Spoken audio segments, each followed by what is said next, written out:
જેકે ફિનટેકમાં હું જેનિશ કેની તમારું સ્વાગત કરું છું। જ્યાં આજની કામની વાત છે ઘર વિશે, જ્યાં આપણે ઘરનું ઘર હોવું જોઈએ કે ભાડાનું ઘર, કયો છે શ્રેષ્ઠ વિકલ્પ, તેના વિશે ચર્ચા કરવાના છીએ। આના માટે બે એંગલ છે, એક ફાઇનાન્શિયલ અને બીજો ઇમોશનલ। તમે કોઈ ફાઇનાન્શિયલ એડવાઇઝરની સલાહ લેવા જશો તો તેમને ભાડાના ઘરમાં રહેવાના અલગ અલગ ફાયદાઓ ગણાવશે, લાંબી લચક ગણતરીઓ બતાવીને। જ્યારે બીજી બાજુ આપણે નાનપણથી જ આપણા દાદા દાદીઓ નાના નાનીઓ પાસેથી ઘણીવાર સાંભળતા હોઈએ છીએ કે એક ઘરનું ઘર તો હોવું જોઈએ, અને તેની વાતમાં પણ કેટલું લોજિક હતું જે આજે આપણે એક્સપ્લોર કરવાના છીએ। બંને ફાઇનાન્શિયલ અને ઇમોશનલ બંનેને કમ્બાઇન્ડ રીતે વિચારવાના છીએ કે આપણે ઘરનું ઘર અને ભાડાના ઘરમાં કયો વિકલ્પ પસંદ કરવો જોઈએ। પ્રથમ મુદ્દો છે વાર્ષિક પડતરનો। હવે આપણે ઘરના ઘરમાં કેટલીક વાર્ષિક પડતર આવે છે તે આપણે જોઈએ। હવે સૌપ્રથમ ઘરનું ઘર ખરીદવા માટે તો તમારી પાસે 20% ડાઉન પેમેન્ટની રકમ હોવી જોઈએ, કારણ કે કોઈ પણ બેંક તમને વધારેમાં વધારે 80% લોન આપે છે। બીજું એ કે તમારે હોમ લોનના વ્યાજ દર પેટે 8 થી 9% જેટલી ચૂકવણી કરવાની થાય છે। અને ત્રીજું, તમારે કોઈ પણ ઘરના ઘરમાં વાર્ષિક 1% જેટલું મેન્ટેનન્સ આવી શકે છે। એટલે કે તમે ધારો કે 50 લાખનું ઘર ખરીદો છો તો તમે વાર્ષિક 50,000 જેની મેન્ટેનન્સ પેટે આપવાના થતા હોય છે।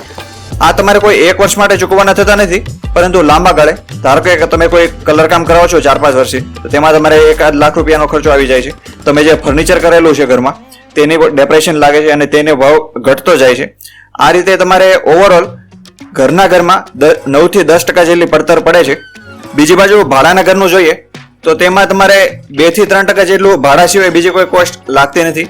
એટલે કે ધારો કે 50 લાખના ઘરમાં રહ્યો છો તો તમારે લગભગ 10 થી 12,000 જેટલું રેન્ટ પે કરવું પડે છે, અને બીજી કોઈ મેન્ટેનન્સ કે વ્યાજ કે આ તે કોઈ બીજી કોસ્ટ લાગતી નથી। એટલે કે વાર્ષિક પડતરની દ્રષ્ટિએ જોઈએ તો એ ભાડાનું ઘર એ સારો વિકલ્પ છે। હવે ઈએમઆઈ વર્સિસ રેન્ટનો મુદ્દો લઈએ। ધારો કે કોઈ 50 લાખનું ઘર છે તો તેના ઈએમઆઈ લગભગ 40 થી 42,000 જેટલો આવી શકે છે, જ્યારે આ જ મકાનનો તમારે માસિક ભાડું વધારેમાં વધારે 15,000 જેટલું ચૂકવવું પડે છે। આમ તમે ઈએમઆઈ અને રેન્ટની કમ્પેરિઝન કરો તો તમને લગભગ 25,000ની બચત થઈ શકે છે। હવે જો આ 25,000ના તમે ઇક્વિટી ઓરિએન્ટેડ કોઈ મ્યુચ્યુઅલ ફંડમાં એસઆઈપી કરાવો તો 20 વર્ષના લાંબા પીરિયડમાં 13 થી 14%નું તમને ઓછામાં ઓછું રિટર્ન મળે છે, અને આ રકમ તમારી 3 કરોડ જેટલી થઈ શકે છે। એટલે કે આ 20 વર્ષે આ 50 લાખનું ઘર 3 કરોડનું થઈ શકે છે કે નહીં તે આપણે વિચાર કરવો રહ્યો। બીજું છે કે મકાનની કિંમત 9 થી 10%ના દરે વધતી હોય છે, અને જો તેના માટે આપણે 8-9%ની લોન લઈએ તો એક થોડુંક પ્રેક્ટિકલ લાગતું નથી। એટલે આ બંને મુદ્દે આપણને ભાડાનું ઘર થોડોક સારો વિકલ્પ લાગે છે। પરંતુ હવે આપણે સાવ ઉલટું વિચારીએ કે આપણે ઘર કેમ ખરીદવું જોઈએ। એમાં પ્રથમ મુદ્દો તો એવો છે કે તમારે 20 વર્ષ એકનો એક જ ઈએમઆઈ ચૂકવવાનો થાય છે। ધારો કે 50 લાખની તમે લોન લો છો અને તેનો 40,000 ઈએમઆઈ છે, તો 20 વર્ષ તમારે 40,000 ઈએમઆઈ ચૂકવવાનો થશે। પરંતુ કોઈ 50 લાખના જ ઘરમાં તમે 10,000નું ભાડું ચૂકવો છો તો એ લગભગ દર વર્ષે 5 થી 7% જેટલું વધતું જ હોય છે। એટલે કે આ વર્ષે 10,000 ચૂકવો છો તો આવતા વર્ષે તમારે 10,500 પણ ચૂકવવાનું થઈ શકે છે। બીજો મુદ્દો એવો છે કે આપણે ઈએમઆઈ ખૂબ જ શિસ્તબદ્ધ રીતે, એટલે કે કોઈ પણ સંજોગોમાં ભરવાના જ હોઈએ છીએ। જ્યારે કોઈ બચત છે, આપણે જે આગળની સ્લાઇડમાં જોયું કે આપણે 25,000ની બચત કરીને તેના એસઆઈપી કરાવીએ અથવા કોઈ ઇન્વેસ્ટમેન્ટ કરીએ તો એમાં એટલી શિસ્ત જોવા મળતી નથી, કારણ કે આપણે તેમાં એટલા થોડા મક્કમ હોતા નથી જેટલા આપણે ઈએમઆઈમાં હોઈએ છીએ। ત્રીજો મુદ્દો એવો છે કે આપણી જીવનના કોઈ પણ એક તબક્કે, ધારો કે 60 થી 65 વર્ષે આપણી આવક તો બંધ થઈ જ જવાની છે, પરંતુ જો આપણે ભાડાના મકાનમાં રહેતા હશું તો આપણું ભાડું બંધ થવાનું નથી, તે તો આજીવન આપણે કદાચ 100 વર્ષ જીવશું તો 100 વર્ષ આપણે ભાડું તો ચૂકવવાનું થવાનું જ। ચોથો મુદ્દો આપણો ટેક્સનો છે કે આપણે જો કોઈ હોમ લોન લઈએ છીએ તો તેની 1.5 લાખ સુધીની પ્રિન્સિપલ એટીસીમાં ડિડક્શન મેળવી શકીએ છીએ, અને 2 લાખ સુધીનું હોમ લોનનું વ્યાજ 24B સેક્શન હેઠળ આપણને ડિડક્શન મળે છે।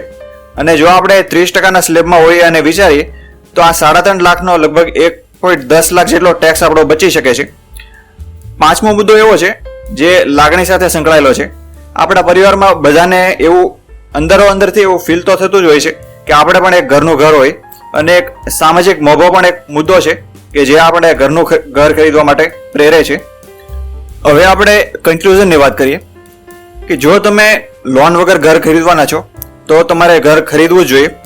આ એટલા માટે કે કોઈ પણ ઘર તમને 9 થી 10%નું રિટર્ન આપવાનું છે, એટલે આ રોકાણનો ખરાબ વિકલ્પ નથી। ઘર ખરીદો એ તમારા રોકાણમાં પણ સારો છે। અને એક તમારા પરિવારની ઘરની એક લાગણી પણ સંતોષી શકે છે. એટલે કે તમારે લોન વગર તો ઘર ખરીદવું જોઈએ, પરંતુ તમે જો લોન લઈને ઘર ખરીદવાના છો તો તમારે બે મુદ્દાનો વિચાર કરવો જોઈએ.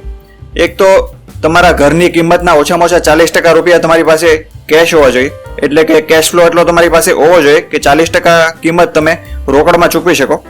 અને બીજું છે કે તમારે જે બાકીના 60%ની લોન કરો છો તેનો EMI તમારી માસિક સેલરીથી 30% કરતાં વધારે હોવો જોઈએ નહીં.